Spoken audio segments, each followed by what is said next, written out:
Hey guys, our devotion today is from 1 Kings chapter 8, and today we're looking at Solomon's dedication of the temple. But before we get into that, I want to remind you today, let's be in prayer for Tim and Brenda Booz. This is just a really interesting, excellent chapter.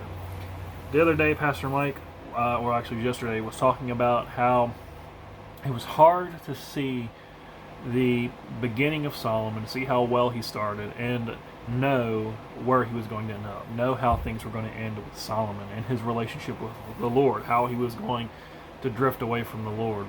And I think the same thing is really applicable to Israel and that nation. Of course, we know in the end that they will return to Christ, but you see them here starting out with such an intimate experience with God.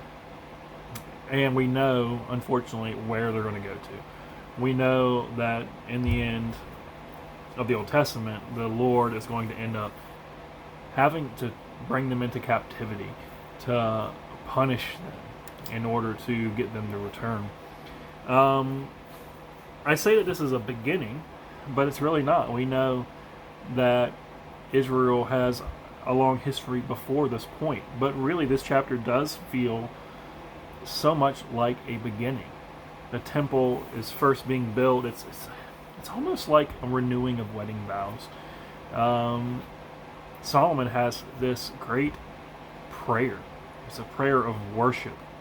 It's a prayer of claiming God's promises.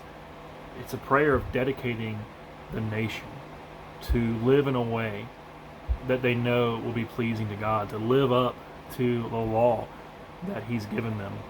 And it goes through all these different things. It's a prayer of asking for forgiveness beforehand because he knows that they're going to fall short in different ways. And he says things like, when there's famine and we're suffering because of our own sin, step in and save us. Hear our prayers. When we go out to battle and we are lost because of our own sin, save us, rescue us. He even looks forward to when they're taken into captivity, which we know for them is coming. But Solomon is just claiming the promises that God had made to them when he took them to be his own people, when he brought them out of Egypt. They were going to be his people, a people for himself. And this passage just really made me think about what that meant. It was God was giving them himself. He was giving them his grace and mercy, his blessings, his forgiveness. He was dedicating himself to this people, to live amongst them, to correct them, to glorify his name through them. It talks about how other nations were going to glorify God and fear him because of what Israel did.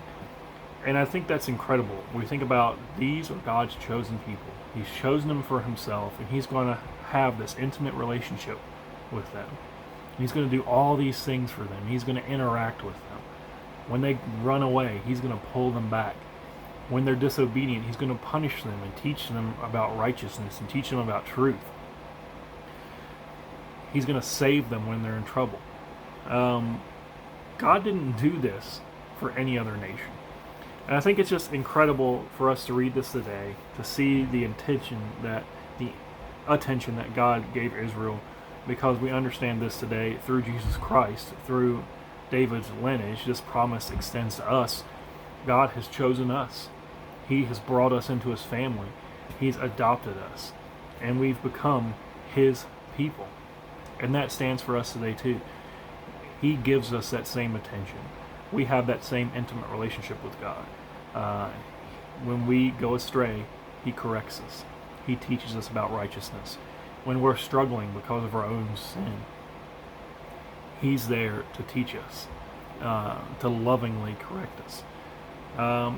We can worship him. We know that no human-built house can hold him, just like Solomon declares in here.